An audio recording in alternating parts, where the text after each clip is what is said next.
he should have been on the team for sure, 100 million%. The players wanted him as well. Yeah, the play. Okay, exactly. So you said it. Okay, Yeah. the players All wanted the him. players wanted him. Yeah. The players wanted him. The players wanted him, but then Who is going to blow it up after champs, if anyone? That Ronnie, you put together a few articles on this. Thanks for Prize Picks for supporting this part of the show. If you guys want to get involved, link in the description box below. Have a look at the app as well. Download that bad boy. Claim $50 in your first $5 pick with code Breaking Point. And let's go through a couple of things, because you put together some articles, Ronnie, talking about this Rocket team, the teams that aren't at champs. We're talking Rocker, we're talking Cloud9, we're talking Falcons. I know you had some ideas probably for those as well. But there's a possibility out there that after this tournament is over, after champs, that some of those teams potentially blow it up before the World Cup. I think with what we've talked about at the start of the show, about the frustrations with the state of the scene, we're probably going to need a little bit of Rostermania to tide that gap, because let's be real here, if we just go from one month break into another one, I'm going to lose my mind. So we're going to need something to happen. I'm expecting some shake-ups, because Shotzi talked about it on a podcast a little while ago. He said, look, a couple of those teams are looking at making moves. You're just not going to see them happening yet, because I do get it. As it stands, you've got 8 teams or whatever it is prepping for the Challengers World Championship. Okay, if someone gets a call up, I guess they're going to go, but like, it's not going to happen for the champs teams that qualified, and no one's going to leave their champs challengers team to go and play for a team that isn't even at champs anyway. Why would you do that? Because you can qualify for the World Cup and maybe do even better. So for now, there's no chance of roster change would happen, but post champs it becomes a possibility, because you've got the top guys from challengers champs either that qualified for World Cup or didn't. You've got players that bombed out of the World Championship for the pros that maybe are looking to make some changes. So that's the big question, Ronnie. Do you see some of these bottom 4 teams blowing it up after champs? I think Falcons might. Like, if I had to like make a bold prediction, I wouldn't be shocked if Civ ended up on Falcons. Like C9, like a pound note. So if the money's there, they'll sell him, I reckon. See that like a pound note, yeah, I like that. I mean, Right? no, I mean, you're right. Historically, Cloud9 as an organization across multiple esports, they do like just saying, all right, our best player, what do you want?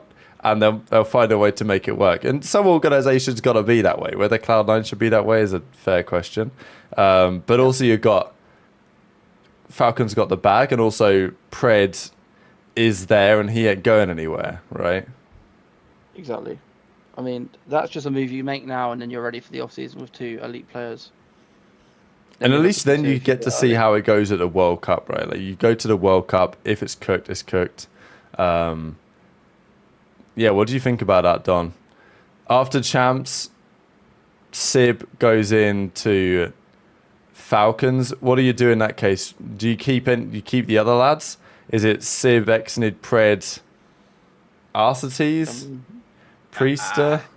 I don't know about that.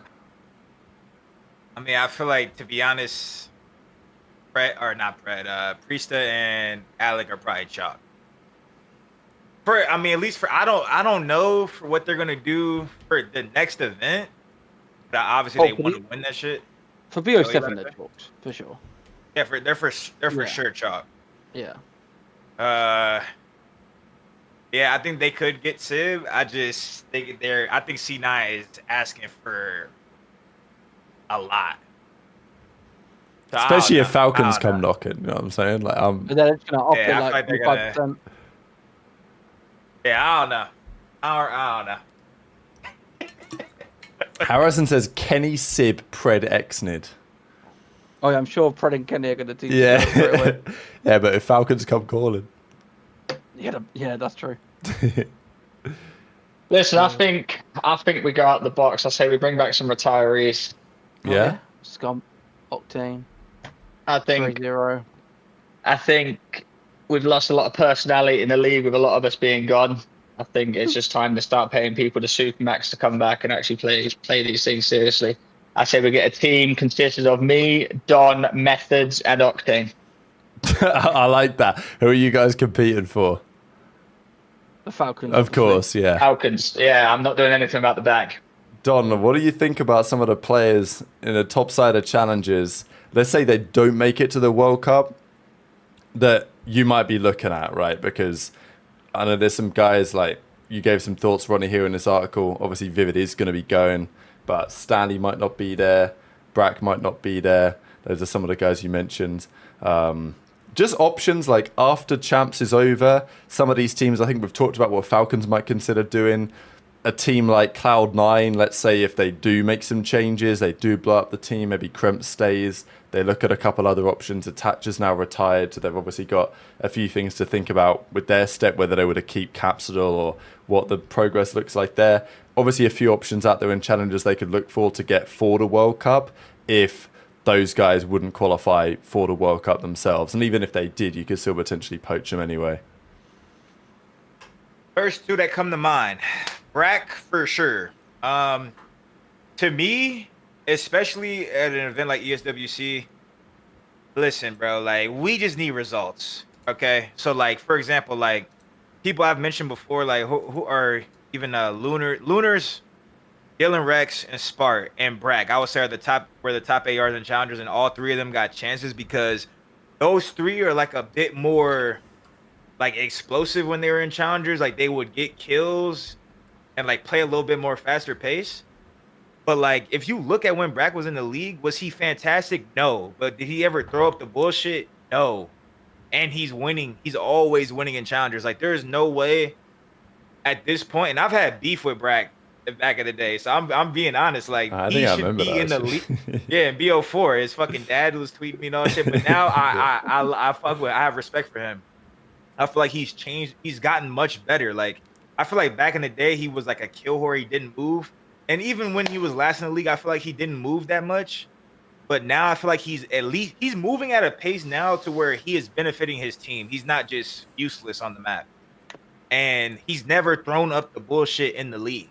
So like you're picking up ARs that, yes, maybe they look a little bit more cracked out, but then they're going into the league and they're not doing a goddamn thing. Respectfully. So at least if you pick up Brack, he's gonna give you a 1, at least around a 1. You know what I'm saying? And if your teammates aren't bad, he might give you more than a 1. Like he's winning everything. So I feel like there's just no way he shouldn't get a shot. And then the second player would be Prolute. Same thing with Prolute. Yes, has he had some bad moments in the league? Yes. He's had some good moments in the league as well. I got top 6 with him. Not saying that's the greatest thing, but he's a S&D. He will transform your team's S&D. He actually goes on benders and grinds the fuck out the game. Like, is he a little bit toxic sometimes? Yes, but you're supposed to be toxic when you're in a dog shit situation or on a dog shit team. He wants to win. He is a winner. He 100% should get a chance. Like, there's no reason he shouldn't have got a chance on the Falcons. I know things fell through. I think certain things, I won't say it, but like the same people that are coaching the Falcons coached him, saw his prior thing. So Clay and Prolute and Tej were on the team. The fucking analyst, Jono Perry, he was our analyst. So they saw Prolute being a little bit toxic, having an attitude, and then they probably kept that in there. You know what I'm saying? That's just common sense. Now they're coaching the Falcons. They're like, we don't want to deal with this shit. But at the same time, he should have been on the team for sure, 100 million %. The players wanted him as well. Yeah, Okay, exactly. So you said it. Okay, yeah. The players All wanted the players wanted him. Yeah. The players wanted him. The players wanted him, but then they're just like, no. We seen. To be fair, he was doing some bullshit. I'll be honest. He was doing some bullshit on Vegas.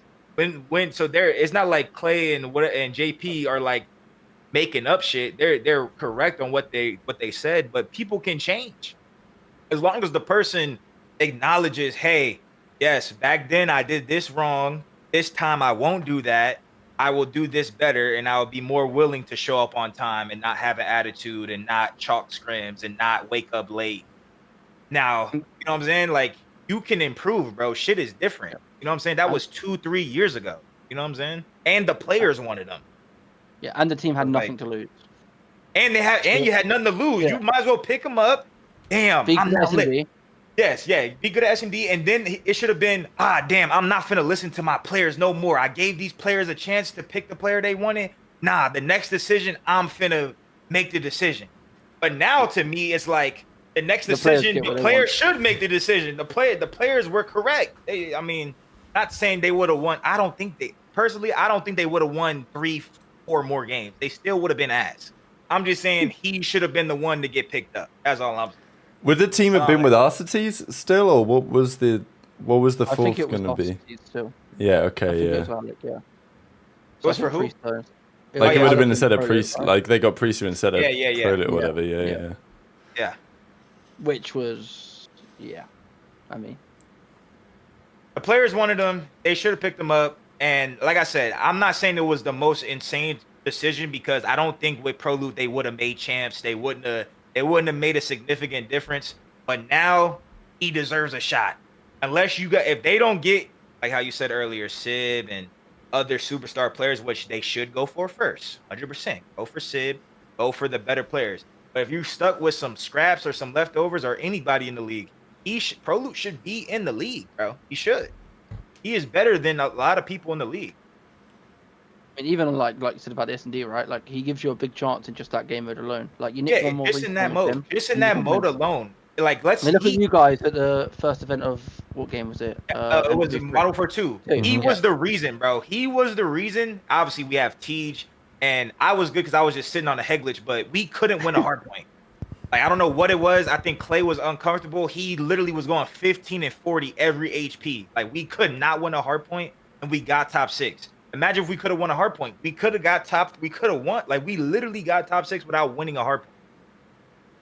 So, and Pro Loot called every strat. He was the reason why, like him and Tej, but mostly him. He was like, all right, this is what we're going to, the game just came out. I've never been like a good gross search player. So I'm just trying to iron down mid or iron down somewhere. You know what I'm saying? Like, he was the person that made S&D feel like I knew what the fuck was going on. He will make someone that, like, for example, to me, I think Geo plays S&D like how I used to play S&D. I feel like Geo don't know what the fuck is going on in search. I feel like if Geo is a nasty respawn player, but I feel like in S&D he only gets a kill if someone appears on his screen.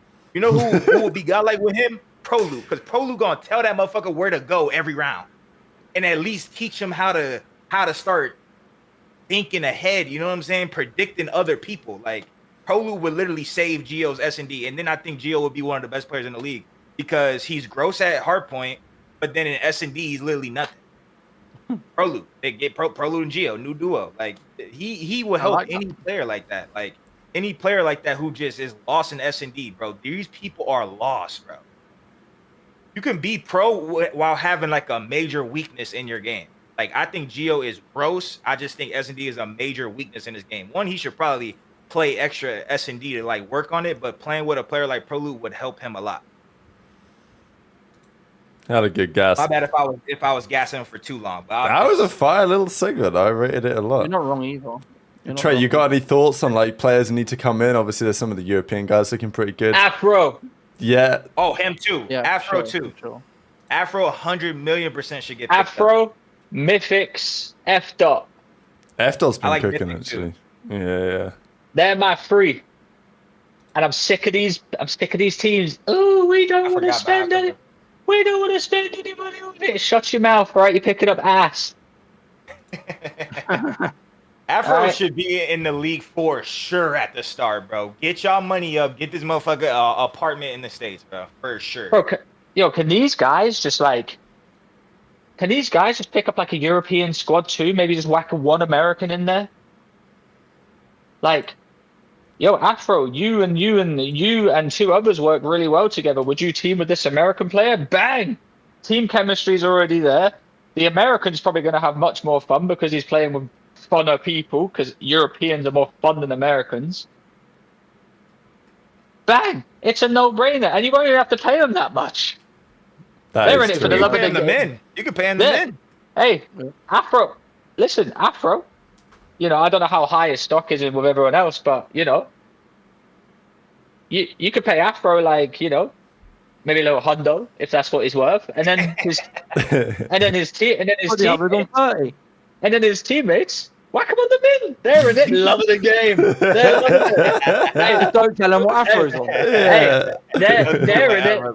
They're in it. They're in it, loving it. It don't matter though. It don't matter because listen, when I was, London Vanguard team, I was like, yo, like I might be getting I'm getting told no one else is being able to like change their salary. Next, Byron goes up an extra 100K. So I'm like, oh shit, that could be me. Let me try this. Nah, Trey, you're on the min. All right, shit, my bad. All right, I got you. Don't worry about it. So good. It's so good. But listen, I'll gas up my Europeans because everyone wants to talk about how Challengers has no talent, all right, or something like that. But Europeans get left out to dry, and I feel like there's no more coming through no more because listen, the European scene is as dead as it gets. Oh, it's so dead. Yeah. Like Ben Bance, for example. Ben Bance, he's still doing this shit. He just don't want to come back because he's just, it just don't make like his 9-year anniversary of his lady, like he's got a house and stuff over there. Like it don't make sense for him. But Bance could come back to the league and still wipe a couple people off.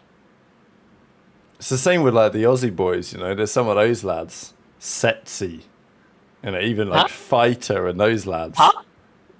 What do you think I said? What did I say? Who? Huh? That's my guy, but Crimza, Setsy, and those lads.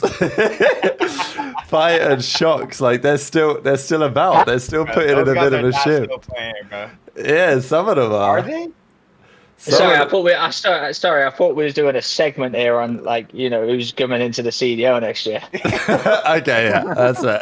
That's it. Look, I think my point was that their scene is so dead that those guys are still on top of their scene all these years later because no one else is bothering. So it's because no one else is playing over there. Yeah, that's what I mean. Yeah, I think they have like 16 for the COP if they're lucky. Like 16 sign up for every. Of course, Fight is still doing it. Of course, Fight is still doing it. Is everyone playing? He wins the cup every week. I bet he was still playing, bro. Turn up every Sunday, get your free 2K. I bet Buzzo could come back. I bet Buzzo Excite could come back and still win a couple 2Ks over there. And Luca. Oh my God, Luca! That is a trip down memory lane. But now, listen. I don't really, bro. Obviously I went on a little tangent, but bro, look at the players still in challenges. Cobra. Mm-hmm. Come on, bro. Cobra is an insta lock next year. Bro, LG should pick him up for EWC. Get a French player. Obviously I was just gassing up Afro's teammates or whatever like that, but Cobra, Afro, F. Mythics. There's so much talent in Europe right now. Top heavy, of course, but just take a risk. Even if you whack them on the bench, take a risk. Don't disagree. All right, that's the segment. This is what I was going to say. Before that all goes down, I feel like the only way that you get you put these people in your team as give them a chance is if you actually have a coach and a management with fucking balls that want to actually make a change like that. If something's not going right, you need to get that player out ASAP and trade someone else in. We're missing a lot of coaches and management with some cojones these days. Yeah, they ain't built like they used to be. We need Joey Nubsy back. Yeah, well said. To be fair to Joey Nubsy, he had balls. He had balls. He had the dog's danglies. He traded out Panda for an Able for an S&D. That's what we need. We need it. We need it back. And then played half a season with Proto and Panda. Yeah, well, he was getting clowned left, right, and centre, but he's stuck with it. Yeah, he's got balls. I rate. Because, there's lots of coaches nowadays. They ain't doing shit. They're just trying not to get fired. And I respect it. But Joey Nubsy had balls and he got fired. That's my type of coach right there. Hey, if you're going out with your balls swinging, my guy. Yeah, Nubsy. Absolutely. Hey, I think it's so ironic how Joey Nubsy fucked over the nub. You know what I'm saying? How ironic's that? Brilliant. People People don't know Joey Nubsy. I'll just bring up a picture real quick because some of the stream won't know. Joey Nubsy might coach. Here he is, standing there. You know, this is actually a good picture. Got a good picture of him right here. I googled him and I found Joey Nubsy Twitch tracker. Let me look in real quick.